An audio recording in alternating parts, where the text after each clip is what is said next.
A conversa hoje em 9 minutos envolve dois temas que convergem na proposta do que o nosso convidado formulou durante uma palestra que ele apresentou tratando de saúde e espiritualidade, onde converge esses dois aspectos. Eu vou conversar, o nosso convidado é o médico e ele é espírita, Paulo Batistuta, com quem nós vamos conversar agora.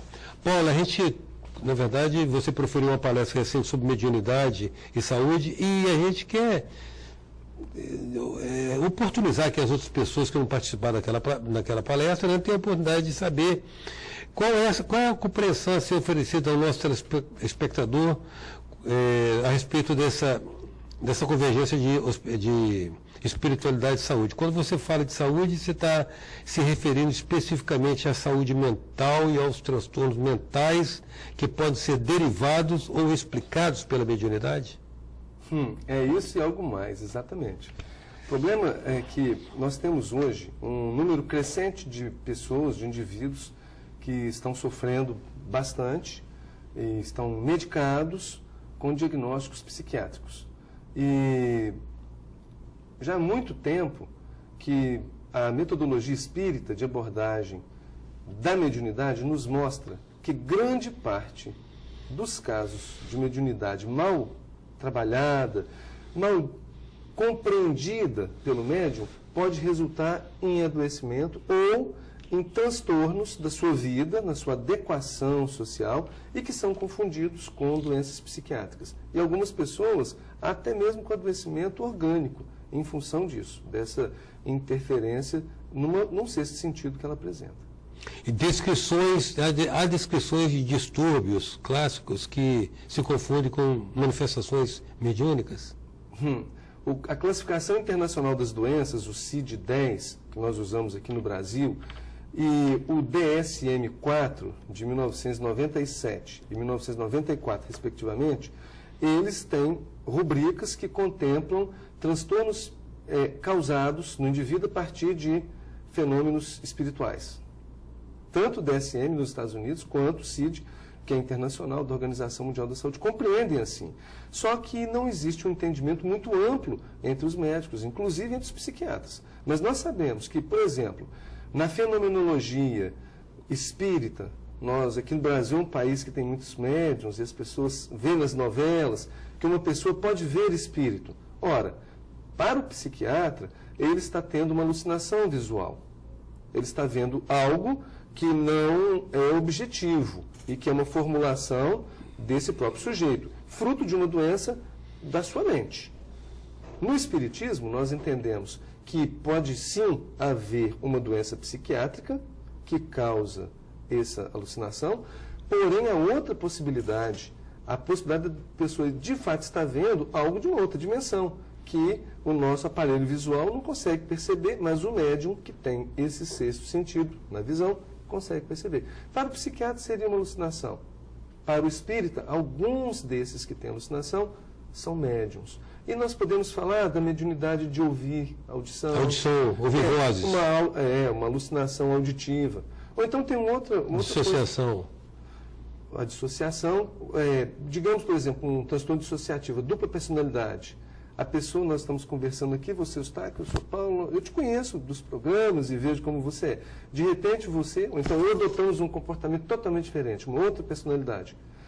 Pode ser uma doença, pode ser um transtorno dissociativo de identidade, pode ser uma doença psiquiátrica, tem que ser medicada. Ou pode ser a manifestação de uma inteligência externa, uma outra pessoa que não está aqui no mundo que nós vemos, que já morreu, e esse camarada consegue, então, impressionar o médium, usar o seu corpo e fazer esse médium temporariamente adotar uma segunda personalidade. Ou uma terceira, se for outro espírito, um terceiro e um quarto. E aí o psiquiatra, ele vai dizer que é um transtorno de dissociação. Ou seja, a ciência, ela peca por um certo pedantismo, né, por uma certa arrogância. O que ela não consegue explicar, a priori, ela nega, né? Eu acho que nós estamos num momento, nós estamos inaugurando a era do espírito. O que tem de pesquisa em saúde e espiritualidade hoje sendo publicado diariamente, pelas grandes universidades do mundo todo, é um número absurdo. Então não há como negar mais o poder da oração, o poder da caridade na vida da pessoa, o poder da meditação, enfim, coisas transcendentais que a ciência ainda não consegue medir em laboratório muito bem, mas consegue medir os efeitos na saúde, que aumenta a imunidade do cara, ele vive melhor. Entendeu? Então, por que o Espiritismo ele apresenta essa metodologia e a gente acredita ser válida? Associação Médico, existe aqui no Estado e no Brasil a Associação Médico Espírita. É uma proposta de encontro da ciência médica, das ciências de saúde, com o que o Espiritismo nos ensina, coisas que estão sendo provadas paulatinamente, que a ciência tem encontrado explicações técnicas. Para isso que o Espiritismo já vem apresentando, formulando desde 1857. E, aliás, o fenômeno mediúnico, ele não é criação do Espiritismo. Grandes pesquisadores desses fenômenos ditos paranormais, supranormais, né, esses pesquisadores mostraram que são fenômenos que acontecem no mundo inteiro, em todas as épocas da humanidade. Então, a proposta do Espiritismo é uma aliança possível entre o que a medicina, o que as ciências de hoje já entendem, a física quântica nos ensina, com esse modelo que o Espiritismo apresenta.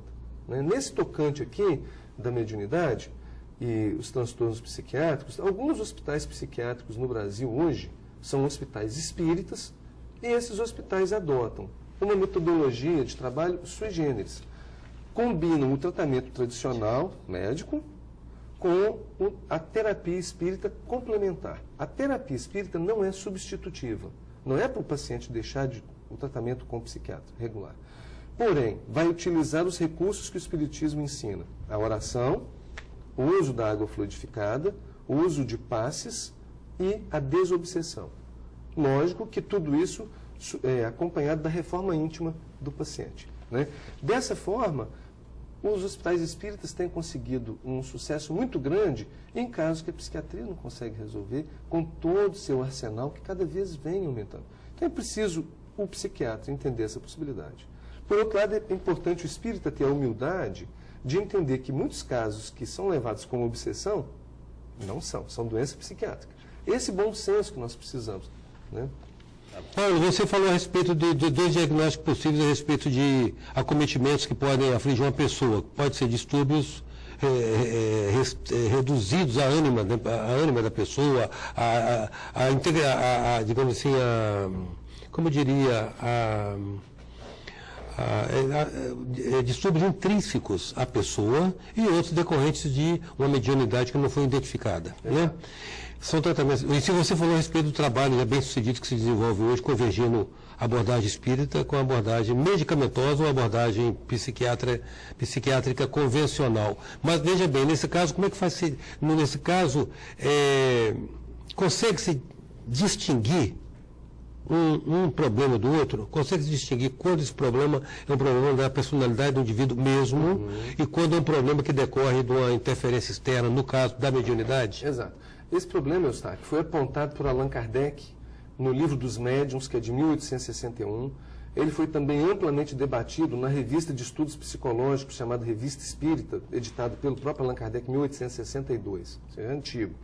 Em 1897, um médico brasileiro, Dr. Adolfo Bezerra de Menezes Cavalcante, um cearense que foi morar no Rio de Janeiro, se torna espírita, era deputado federal no Rio de Janeiro, se torna espírita aos 50 anos e o Dr. Bezerra passou a estudar esses fenômenos, doenças mentais, e ele então, nesse livro, A Loucura sob o Novo Prisma, ele escreve lá nas conclusões, no final do livro, que é importante a ciência médica reconhecer que há duas naturezas de loucura.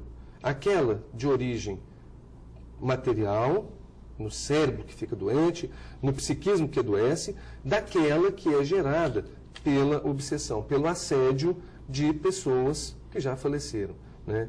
E Dr. Bezerra de Menezes, ele ensina a metodologia. Aqui no nosso estado nós tivemos um pesquisador importante, o professor Lamartine Palhano Júnior, que publicou, já tem mais de 10 anos, Laudos Espíritas da Loucura. E nesse trabalho do professor Palhano, ele usa o método de Kardec, discutido por Bezerra de Menezes e ampliado, e ele propõe esse método é o quê? O paciente, ele vai ser perscrutado, ele vai sofrer uma varredura psíquica por médiums. Pessoas que têm a capacidade de enxergar um pouco mais do seu psiquismo e se tem a presença de espíritos ou não atrapalhando, causando doença. Então, por esse método, o paciente, ele chega no recinto, onde está acontecendo esse tipo de atividade, existem médiums, esses médiums essa pessoa recebe um passe, que ajuda a fazer uma abertura psíquica do paciente, ao mesmo tempo facilita a observação dos médiums, dos observadores. Esse paciente com o passe já recebe algum tratamento.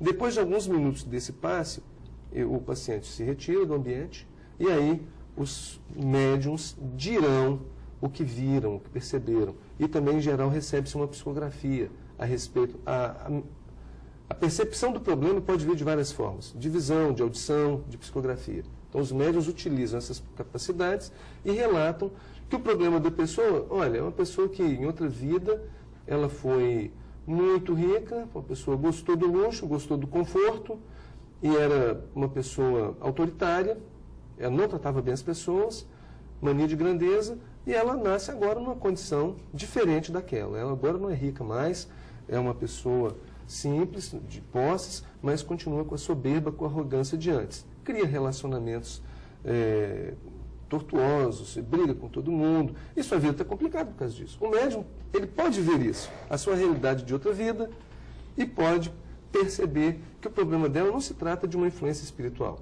é o desalinho dela própria, um problema anímico desse indivíduo.